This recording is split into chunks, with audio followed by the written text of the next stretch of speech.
Vriende, kom ons lees saam vanoggend uit Prediker 3 uit.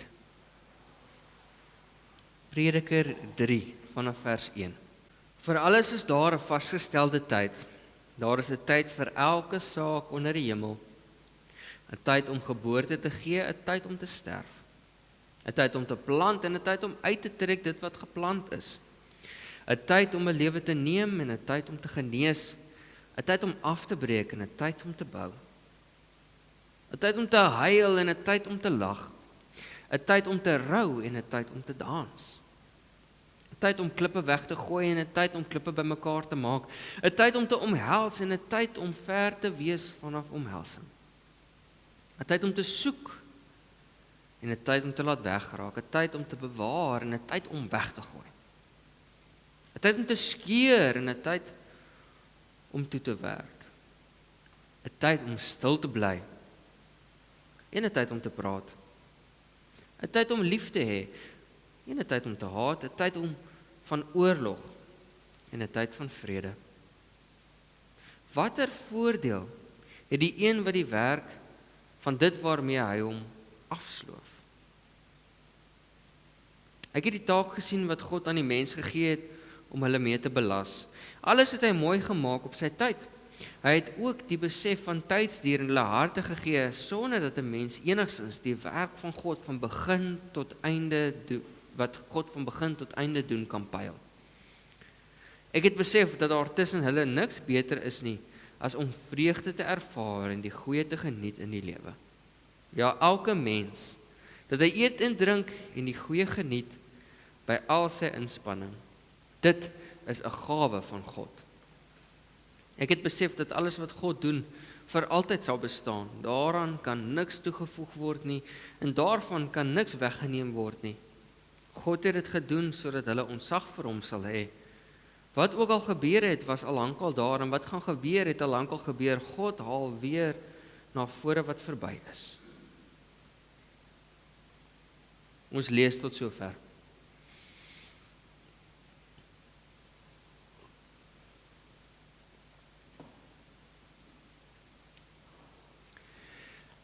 Nou vriende, ek weet nie van julle nie, maar het voel vir my dat elke tweede ding in my huis het 'n battery in. En hierdie battery is altyd besig om pap te raak. Dit is 'n bose kringloop waarbinne ek myself baie keer vasgevang kry. Een ding wat byvoorbeeld baie met my gebeur is die volgende. Ek het so 'n paar jaar terug het ek 'n elektriese tandeborsel gekry. En dit is vir my so 'n goedkoopse een, is nie 'n fancy een nie. So hy sê nie vir my hoeveel is daar oor van die battery nie. Hy sê nie vir my wanneer om te charge nie. So dis maar so 'n bietjie van 'n raai besigheid. En dit het al soveel kere gebeur hierdie week ook, dat ek besig is om my tande te borsel en dan gaan staan die elektriese tandeborsel. Dan borsel ek maar nou maar verder soos wat ek maar nou kan. Die van julle wat die elektriese tandeborsel weet het en al deur dieselfde dinge is, weet mos maar, dis nie dieselfde nie. Maar ek borsel maar klaar. En ek weet ek moet die tandeborsel herlaai en sy herlaider is daar op my bedkassie. Maar by die tyd wanneer ek klaar my tande geborsel het, uit gewoonte uit, sit ek die tandeborsel weer terug op die rakkie langs die tandepasta. So wat dan nou gebeur is, wanneer ek die aand of die oggend weer terugkom by my tandeborsel, dan is hy pap. So dan gryp ek die tandeborsel en ek sit hom vinnig op die laaier vir so 'n paar minute, net dat hy genoeg laai dat ek nou net my tande kan borsel. En dan gaan ek en ek borsel my tande en wat gebeur dan? Uit gewoonte uit sit ek dit presies terug op dieselfde plek waar ek hom altyd neersit in die badkamer. En so gebeur dit dat ek vir 'n dag of 2 gaan sonder om nou eintlik my tandeborsel te laai sodat ek dit moet laai. Dit voel soos 'n bose kringloop wat ek doelbewus myself moet herinner om uit te ontsnap en die ding tog nou net te gaan laai terwyl ek slaap of in die middag. Maar hierdie het my so 'n bietjie laat dink dat dit eintlik 'n goeie metafoor is vir ons verhouding soms met God, vir ons geestelike lewe, want dit voel vir my baie keer laai ons net genoeg om weer aan te gaan na die volgende taak toe. Dis waar vir ons geestelike lewe, dis waar vir ons gesondheid ook. Ons doen baie keer net dit wat ons moet of hoef te doen, sodat ons weer kan aangaan na die volgende taak toe. Maar nooit lank genoeg, dat ons by die bron van lewe werklik onsself kan inplug nie. Dat ons onsself nie werklik lank genoeg by die Here kan inprop nie. Ons doen dalk 'n gebedjie hierso of ons lees Bybel hierso of ons word stil hier en dan hardloop ons weer na die volgende plek toe sonder dat ons werklik by die bron van lewe onsself stil maak. Nou nog iets wat gebeur het hierdie week wat ook te doen het met batterye, is my horlosie het pap geword. Nou ek en Melissa dieselfde horlosie, ons is baie lief vir die goed, maar hy begin 'n bietjie lank in die tand raak wat die battery aanbetref. En so my horlosie het pap geword die week en ek het letterlik net nie kans gekry om die ding te laai nie. En so het man net daar gelê en so het ek vir die helfte van die week sonder 'n horlosie rondgeloop. Dis nie so belangrik nie want elke tweede ding in my huis het 'n battery en elke tweede ding wat 'n battery het ook 'n horlosie. Ja, deesdae. So ek het oral die tyd en ek het op my selfoon die tyd en ek het nie noodwendig 'n horlosie nodig nie. En toe ek nie my horlosie dra hierdie weekie, toe kom ek iets agter. Hy's op 1%. Toe kom ek iets agter.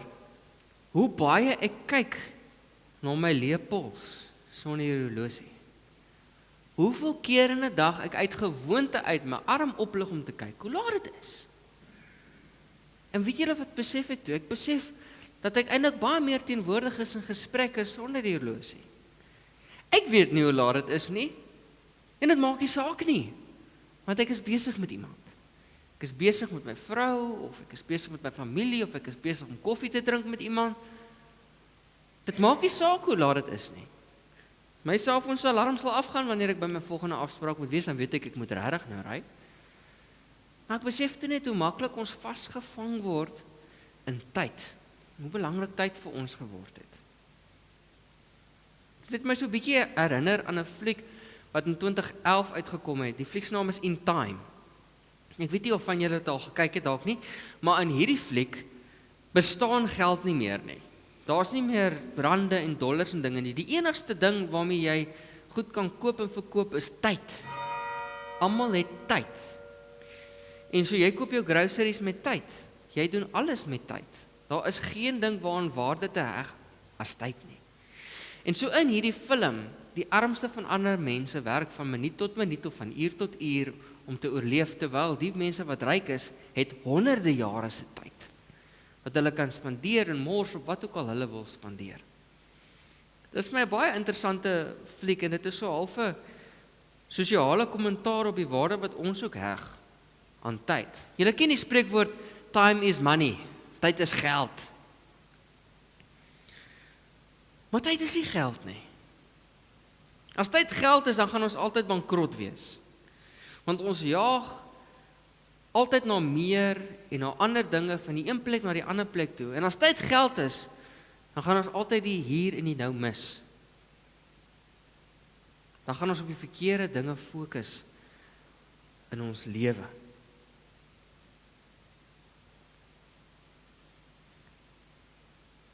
Dit was nogal vir my interessant toe ek 'n bietjie hieroor nadink. Want ek dink baie van ons spandeer ons tyd om goeders na te streef wat nie ewigheidswaarde het nie.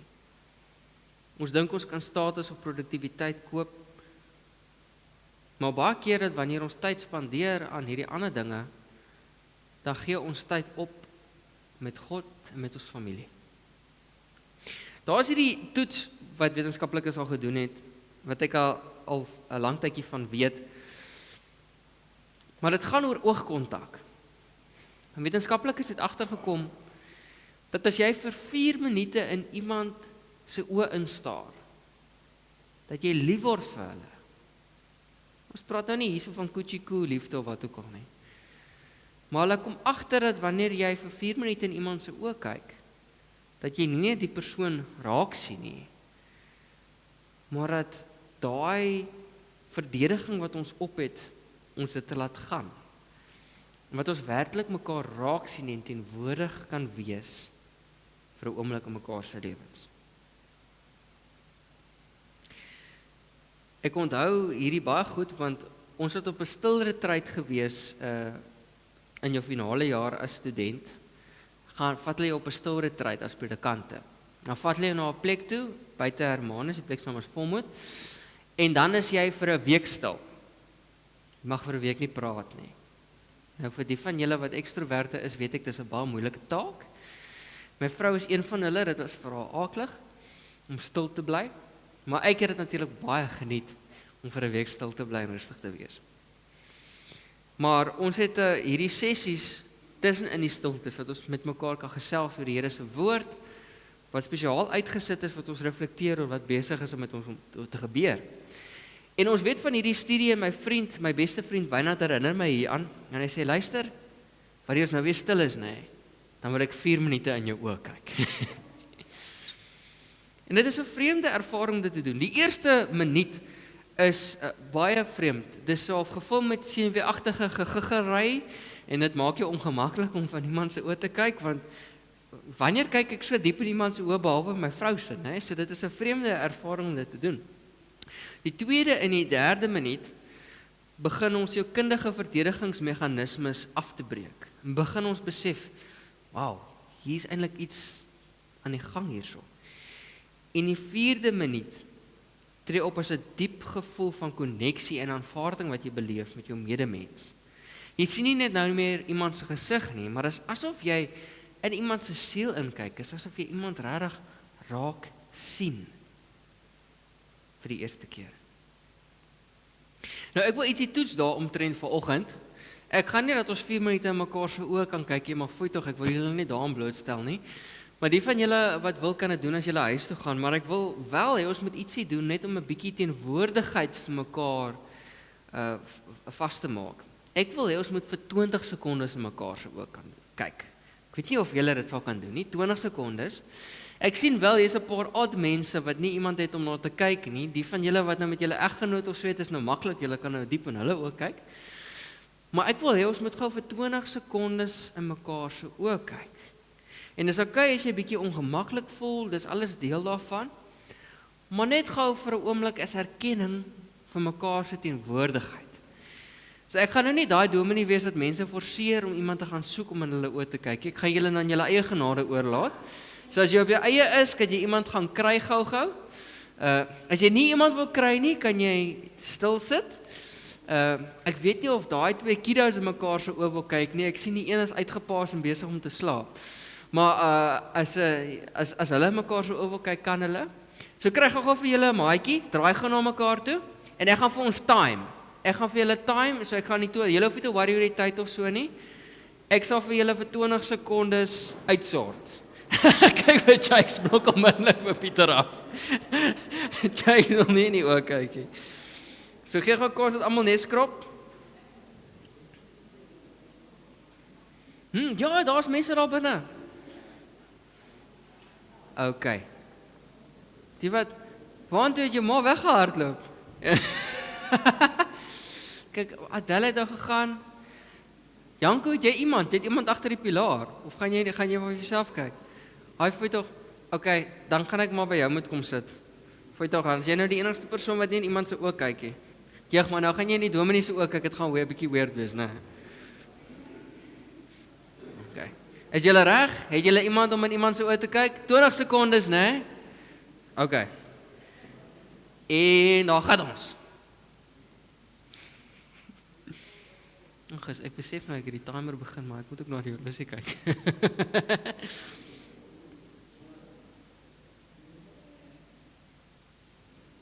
Ja, doen julle nog okay? Amper daar. En stop. Daar sê. En het julle oorleef? Ja? Wie kan onthou wanneer laas hulle 20 sekondes in iemand se oë gekyk het? Kan julle onthou van so 'n tyd? Kan jy onthou wanneer laas jy 20 sekondes in iemand se oë gekyk het wat nie jou man of vrou is nie? Hoe sê jy, Jakes? Nou net? Ja, dankie Jakes. Broer, jy is op dit. Ek kan nie vir 20 sekondes in Frederik se oë kyk nie, hy is net te besig. Hey Gogga. Ek wil gehad het ons moet ietsie daarvan doen, dat ons net 'n bietjie iets beleef van dit. Want ons het te doen met baie mense in ons daaglikse lewe, baie verskillende dinge. Selfs al luister ons vir mense, luister ons ook nie altyd vir mense nie.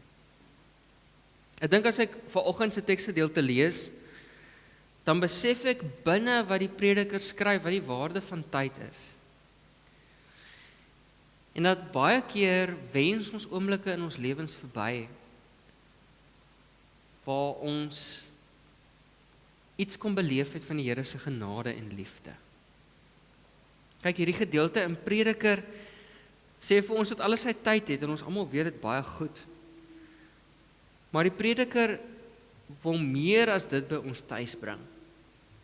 Die Prediker wil by ons tuis bring dat ons lewens, die kom en die gaan, die op en die af, al die dinge is deel van die Here se storie met ons. Alles is deel van die Here se hand in ons lewens, en wanneer ons jaag van een plek na 'n ander plek toe, wanneer ons nie die tyd in ons lewens reg lees nie, dan mis ons die Here in die verskillende seisoene van ons lewens. So ek wil julle los met 3 praktiese wenke wanneer dit kom by tyd. En tyd in ons lewens, tyd in ons geloof, tyd in ons geestelike lewe. Die eerste ene is, ek dink Prediker wil ons aanmoedig om te leer hoe om die seisoene in ons lewens te lees.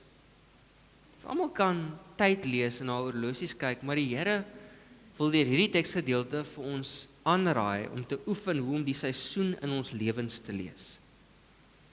Ons is so gefokus op tyd, wat van minuut tot minuut, oomblik tot oomblik moet gebeur, dat ons soms die geleenthede van waar die Here besig is in ons lewens miskyk. Om tyd te lees beteken om te vra, Here, wat wil U hê moet ek nou doen? Is dit nou vir my 'n tyd om te werk? Is dit nou 'n tyd om te rus? Want soms probeer ons oes in 'n tyd wat ons veronderstel is om te plant. So die eerste praktiese ding is, hoe lees ons die seisoene in ons eie lewens? Waar wil die Here hê ek moet nou wees en waarmee moet ek besig wees? Die tweede praktiese ding wat ek dink die Prediker vir ons wil uitlig is wat ek noem radikale teenwoordigheid. Radikale teenwoordigheid. In 'n wêreld wat vol van multitasking is en batterye wat die hele tyd pap gaan, is onverdeelde aandag die grootste geskenk wat ek vir iemand kan gee. Ek gaan dit weer sê. In 'n wêreld oorweldig met soveel inligting, goeders wat in die gang is, dinge wat ons aandag trek, is onverdeelde aandag die grootste geskenk wat jy vir iemand kan gee. Wanneer jy sonder jou horlosie rondloop, dan hoor jy werklik wat mense ook sê. Jy is minder gepla oor wat volgende moet gebeur en jy kan teenwoordig wees in die oomblik. So, dalk 'n praktiese wenk hierdie week, sit jou foon weg tydens etes of gesprekke. Wees waar jou voete is. Wees teenwoordig. Die derde praktiese ding wat ek voel, die Prediker ons mee help, is om die fokus te hê in ons lewens van waarmee ons besig is. Om te beplan vir die ewigheid en nie net vir die naweek nie. Julle ken daai spreekwoorde, jy weet, mense wat net lewe vir die naweek of ag, dankie tog is alweer Vrydag en ons almal is daar. Maar ek dink die Prediker probeer vir ons sê, moenie so gepla wees oor wat die naweek gebeur of wanneer jy vrye tyd het nie. Maar soek dinge wat ewigheidswaarde het. Waaraan spandeer jy jou tyd? As tyd vir jou kosbaar is, waaraan spandeer jy jou tyd? Dinge wat batterye het, gaan op die einde van die dag pap raak en hulle gaan breek, maar verhoudings, geloof en diens aan ander, dit is die enigste beleggings wat ons saam met ons kan vat in die ewigheid. Al die dinge waarna ons streef hier op die aarde, kan ons nie saam met ons vat nie. Maar die goed wat ewigheidswaarde het, dra ons saam met ons. Ek gaan ewigheid saam met julle spandeer. Hoekom sal ek dit dan wil belê in ons verhouding nie? Hoekom sal ek nie die tyd wil neem om julle beter te leer ken en 'n pad saam met julle te stap nie? So saam met hierdie praktiese dinge wat ek vir die prediker vir ons uitlig, wil ek julle los met 'n praktiese gedagte. Ietsie wat julle saam met julle kan dra hierdie week as julle weer bietjie rond begin hardloop. Dit voel vir my net soos wat ek soms net my tandeborsel laai sodat ek my tande kan borsel. Gaan ons soms ook die lewe om met net 1% battery in ons lewens of 5%. Ons voel ons is die hele tyd besig om leeg te loop. Nou ons is vinnig om ons selfone in te prop as hy 5% wys. Maar ons is stadig om ons eie siele by die bron van ware lewe in te prop.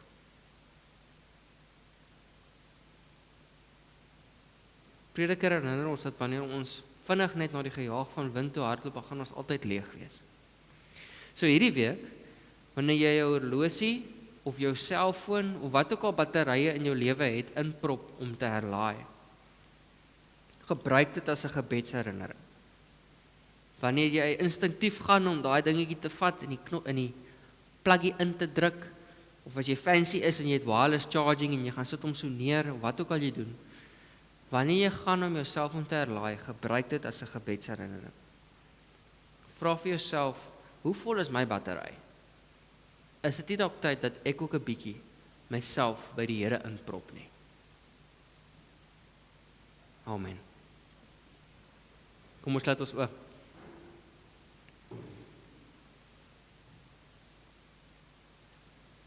Ons liefdevolle Heer,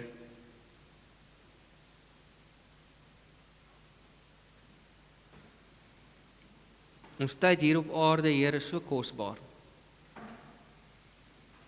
Help ons om dit te vul met dinge wat regtig saak maak. Help ons, Heer, om ons eie batterye te herlaai by U alleen. Mag ons nie valse dinge, sekuriteit vind in aardse dinge nie, Heer, maar mag ons werklik stop en teenwoordig wees. Heer, dit is so moeilik soms om die TV af te sit, die foon te bære, die horlosie af te haal. Maar Heer, as ons nie dit doen nie, dan gaan ons nooit mekaar hoor nie, en ons gaan nooit vir U hoor nie. Help ons om in die seisoen in ons lewens te onderskei, en help ons om te belê in dit wat werklik belangrik is.